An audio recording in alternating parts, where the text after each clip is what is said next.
Part 9. The Dog Tag Job.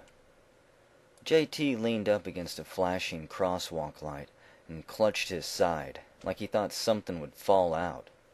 It was raining in Seattle, and Kat sighed heavily and hung an arm around Kitsune as she watched the samurai huddled under his brown duster.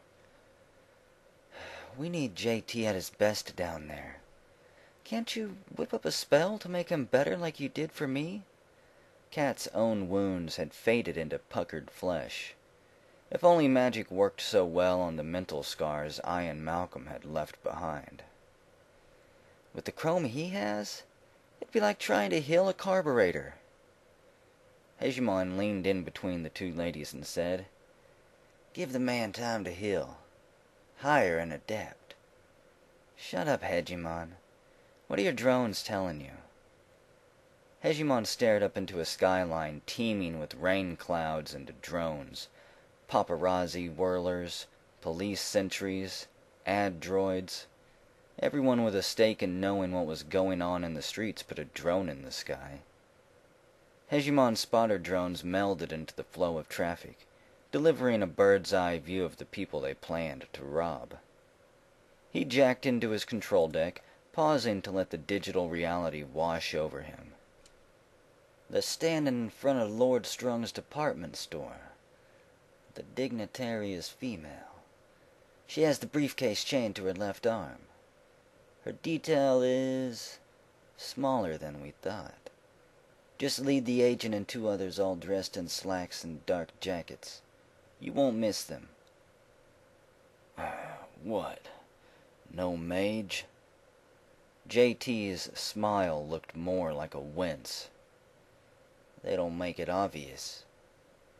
Kat's crew was set up in front of the Big Rhino restaurant, an orc cuisine mecca so well known that it appeared on dining shows. It was also one of the handful of publicly acknowledged entrances to the Orc Underground. The Cascade Orc dignitary and her crew planned to meet with Autine in a few days' time. Kat's crew needed to steal valuable SIN data from them before that meet happened. "You all know what to do." Everyone nodded. "Remember, we'll be signal blind once we get below, so everyone needs to stick to the plan. Hegemon is our spotter. Everything moves through him. We're relying on stealth and wit for this one." Hegemon started to speak, but she stared at him until his mouth closed. Since he had tusks, nobody noticed when Hegemon followed the security detail in through Lord Strung's to a meta-only entrance to the tunnels below. The place might be a safe haven for the goblinized, but they still offered public tours to keep the lights on. Kitsune and JT clasped hands and started down the stairs towards the Big Rhino's entrance to the Orc Underground. In recent months, the Orc Underground opened up more tourist entrances to respond to the demands of a city that seemed to grow larger and deeper every day. Of course, they were only a tiny fraction of what the great expanse the Orc Underground really was.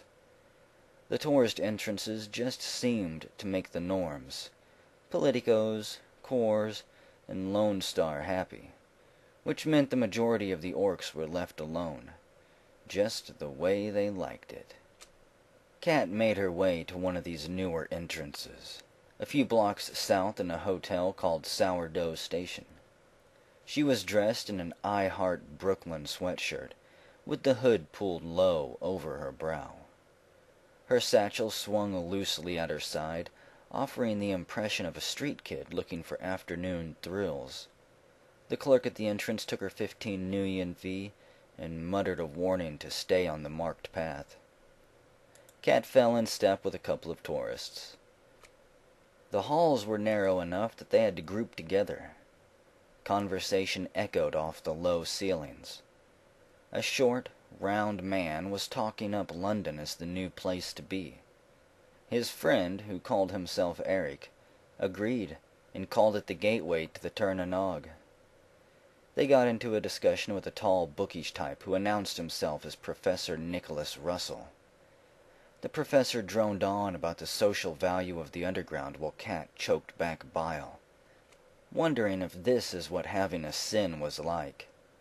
If so, she wasn't sure she'd trade her lifestyle for a steady wage, vacations, and empty conversations.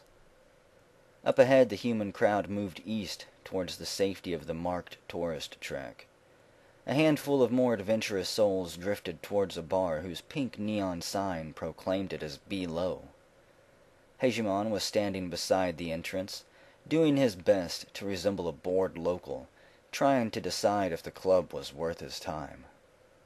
He tilted his head to the right, and Kat followed the gesture. 5 identically dressed orcs marched toward the club. Their identical over-muscled arms were obvious chrome jobs that practically burst through the seams of the off-the-rack suits they wore. The men formed a phalanx around a tall orc woman, dressed in a crisp blue pantsuit that offset her pale skin and ebony tusks. Kat was more interested in the lead security officer. He was a troll large, barrel-chested, and bearded. Nan military dog tags jangled from his gray shirt. Kat shuddered once, breathing in the tenseness of the situation. Hegemon was directing JT and Kitsune towards the targets with a series of discreet hand signals. Kat's heart beat faster. It would happen fast.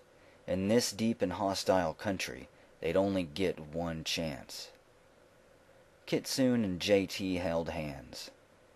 They didn't dress like tourists. Kitsune wore knee-high boots and a black long coat. Her hair was in a bun, her eyes painted, and she wore deep red lipstick.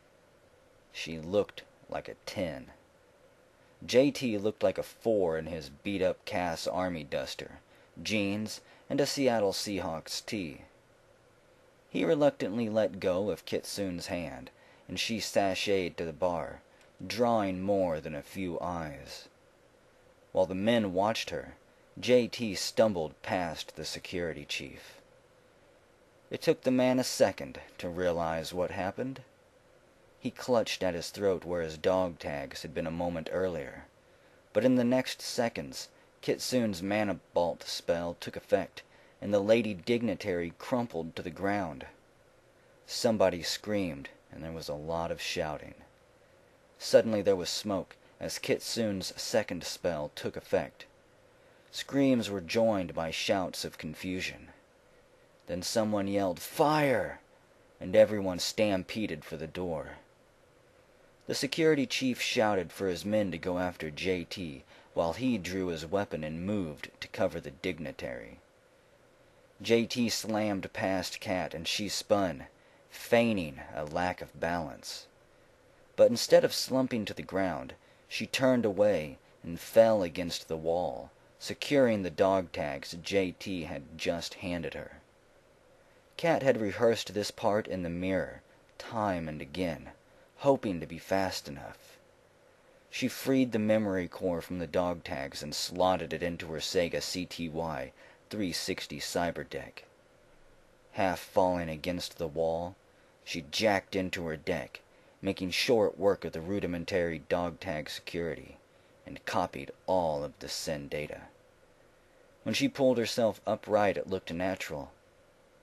Kat tossed the dog tags on the ground and backed away as if frightened by all the commotion. The entire operation took less than 8 seconds. 2 guards tore after JT, shouting for him to stop.